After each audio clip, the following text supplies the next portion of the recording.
On va découper cette fin de match en plusieurs séquences, reprendre tout ça de manière chronologique. Déjà, est-ce que il y a faute sur Diaz? Selon vous, est-ce qu'il y a une réelle faute de Diouf sur Diaz? Il le couche, il lui fait il le crochette par le bras, il le met par terre. Pour moi, il n'y a pas...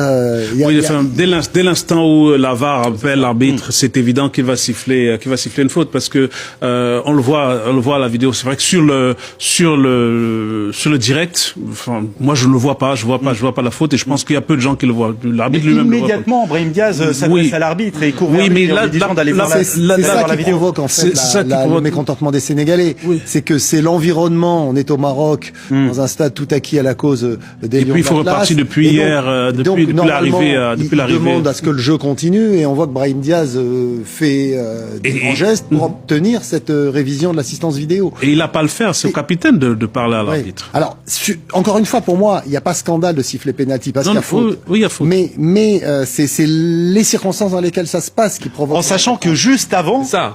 juste avant, il y a aussi un but qui est refusé.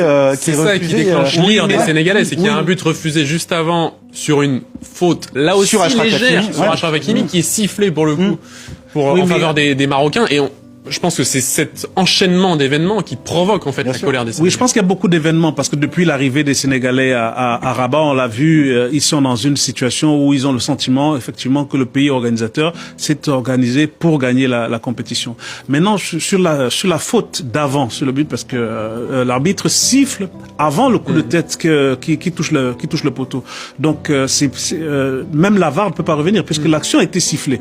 Donc s'il siffle, c'est qu'il estime qu'il voit vraiment une faute. Il siffle avant que c'est encore quel joueur j'oublie qui touche la transversale, la barre transversale et donc l'arbitre a déjà sifflé. Donc c'est pas la même circonstance. Et sur le penalty, évidemment, une fois que la VAR l'avait appelé, c'était évident qu'elle allait siffler. Donc il y a penalty. Donc il y a penalty. Oui, pour moi. Il faut rappeler que l'assistance vidéo intervient en cas d'erreur flagrante.